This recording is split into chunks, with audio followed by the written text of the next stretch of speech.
If you've enjoyed the content we've made so far in 2024, we're asking you to pick up a Kinda Funny membership on patreon.com/kindafunny or youtube.com/kindafunnygames to say thanks as part of August's Kinda Funny membership drive. That 10 spot would get you access to more than 130 exclusive episodes of content. And to give you a taste, we're posting one of the exclusive Gregways just like this each and every Saturday and Sunday in August. On top of that, make sure you join us for weekly public happy hours where we take Patreon member calls live for everyone as previews of what a Kinda Funny membership gets you each and every month. What is up, everybody, and welcome back to your Gregway for 7/11/2024. Get your free small Slurpees, everybody. I'm Roger Picorni. Greg is out doing a preview, and I am going to be talking about food. Food is something that, of course, we all interact with in various ways every single day, but specifically I'm going to be talking about my relationship with food and kind of the issues that I've had over the years when it comes to kind of managing my not food addiction, but my food habits and just general unhealthy food relationships that I've had over the years. So I know this can be something that is triggering to certain people, so you're warning there. But in general, food has never been something that I've had like a very healthy relationship with. I was prone to overeating, and I still am prone to overeating. I do not have any type of boundaries when it comes to food that is in front of me, right? Or food that is easy and free. For instance, when we order Buffalo Wild Wings to the studio, that is the worst days humanly possible for me because I share this with Nick, and Nick has talked about this on content too with me, but I kind of just walk over, I see the chicken nuggets, I see the fries, I go for my little plate, I eat it, even if I've already had lunch, by the way. I've already eaten a full lunch that I've, brought from work, from home, and I eat, all the chicken, and I'm like, okay, I eat my lunch, I eat a little plate of chicken, and then throughout the day, I'm just eating. And I would eat probably upwards of like 15 wings potentially, like throughout the day, plus fries, plus my lunch. Like I don't have that off button. And the way that I was able to lose weight is by being very strict about the things that that enter my house. When I was growing up, I come from a immigrant household. My mom is Trinidadian. My dad is not an immigrant. But my mom, was the one that was buying the food and really making sure hey, we had all the food and all the luxuries we could possibly have, right? My parents spoiled us, and they were very sweet and, middle class. We were not rich by any means, but my mom specifically would go out of her way to get us all the things that we possibly wanted. And that was very amazing. And that, she made a conscious decision when growing up to not to have the opposite childhood that she had, right? And that's very beautiful, and I'm very blessed to have such a loving and beautiful household. But one of the issues is, when you grow up in a household that, your mom shows love through food and buying a lot of processed food. And I grew up with a brother who to this day is still very picky when it comes to food. My parents would just have the easy stuff in the house because, of course, they're working 2 full-time jobs. They're trying to make it work. So, a lot of fast food in the house, a lot of frozen food, a lot of, snacks and chips and cookies. And I always had that in the house. And since I was little, had the tendency to continuously snack and overeat. And, my parents, God bless him, but they tried their hardest to kind of right that ship without just actually taking away those things from the household. They would try to get me to work out and try to get me to eat less. But if I got cookies and I'm a kid and there's cookies in the house, I'm going to eat a fuck ton of cookies. That's just kind of how it is. So I gained a really unhealthy relationship with food. And I also associated food with, Kevin's staring at me. I don't know why Kevin's staring at me. Food with love, right? So I had my first relationship, and we didn't really have anything in common. I was maybe 17, 18, and all we did was eat, right? That was kind of our big activity. We would go to Taco Bell, the combination Taco Bell Pizza Hut, and we would split a personal pizza, and then each get like the $5 craving meals, which include like sometimes a Crunchwrap Supreme, maybe a taco, some chips, or the cinnamon twists, like a lot of food.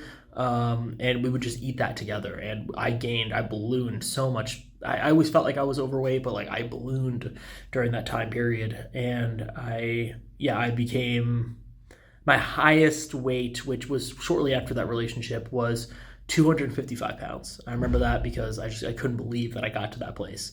And over the years, I slowly got down, but I had to leave my house. Like I had to move out, and it was not a big deal. My parents were very loving, and it was about time. I got a full-time job. It was, I was in love with my girlfriend right now, and we ended up moving out of the house, and it was about time for us to, it was after the pandemic, so we're like, hey, let's just get it out of the house. We've been with our family enough.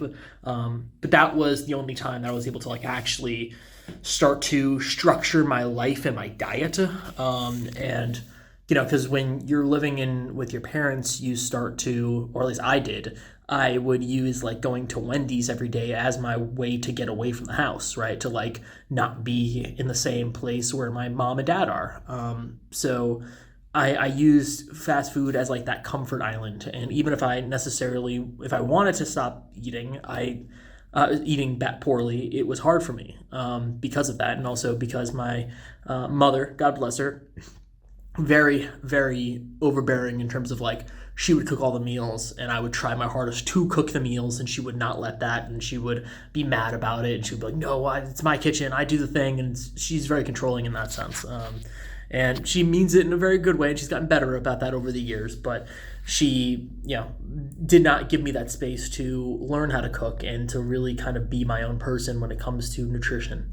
But I was really lucky when I moved out of the house that I knew a lot about nutrition throughout the years of overeating and trying to figure out ways to lose weight. I learned what carbs were. I learned what proteins were. I learned what, fats were. And I think that people might roll their eyes at that, but it's hard because I think a lot of people don't have that education. Even if you learned it in school, you didn't really learn it. I had a practical knowledge of the foods I needed to eat, and I watched a lot of YouTube videos, and I still watch a lot of YouTube videos about healthy eating and what that looks like, and practical healthy eating. Channels like Adam Ragusea, Ethan Shabasky. There's a lot of great Internet. Shaquille is a great channel. Like some really fun, awesome YouTubers that are extraordinarily practical. So when I moved out with my girlfriend, we worked together, and we started to kind of make a lot of food at home, and like that was exciting, being able to like actually cook food together and like build that lifestyle. But even fast forward now, where I'm at the point where I'm able to cook most of my meals at home. Very rarely do we order in. Our big thing is that we have a burrito from the taco truck across the street pretty much at least once a week. So we have like things that we're still going out and eating and doing, but we try to cook meals most meals.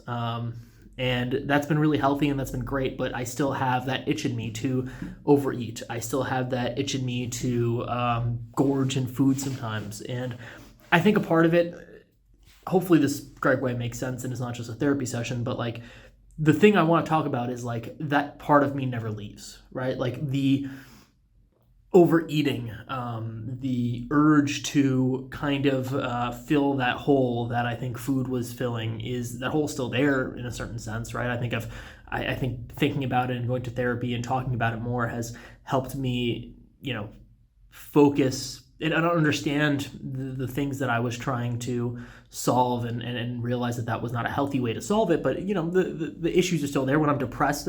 Like right now, I'm going through a pretty, not bad depression, but I'm going through like a normal human being depression, which I haven't had in a while, which is a good thing. But, just a normal, hey, I'm sad, things are going good, but I don't feel like they're going good, yada, yada, yada. But yeah, I look for food. I look to binge, and my brain starts to think about ways that I can overeat, and that sucks. Like that's reality though. Like that's just who I am. That is in my heart, and I think accepting that has allowed me to then figure out ways to trick that brain and to find the healthy alternatives. So then I don't just bring a bunch of popcorn chicken into the house. Maybe I bring turkey slices, and I just fucking, when I really want to gouge on things, I can just be like, you know what, I'm just gonna eat 5 slices of turkey instead of 2,000 calories worth of frozen popcorn chicken.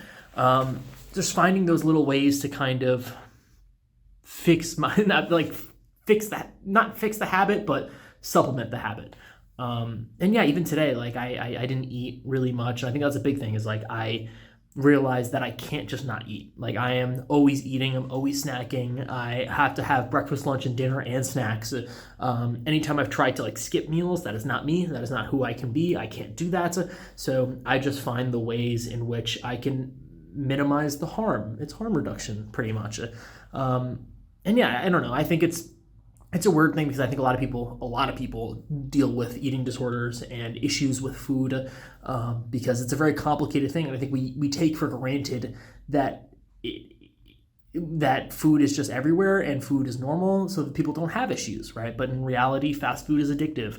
In reality, snacking becomes addictive. In reality, your body image directly correlates to food, and a lot of people have very unhealthy relationships with food and with their diets and with the way that their body looks. And I definitely fall into that category. So it's always going to be a work in progress, and it's going to be something that I'm always going to be trying to improve. But in reality, I think accepting that and realizing that food is a trigger for me, and figuring out ways to minimize that harm has been a very helpful thing. So yeah, I hope any of this made sense, but this has been your Gregway for 7-Eleven talking about food. I'm about to get a Slurpee, bro, because I need one. So thank you so much, and hope you have a good day.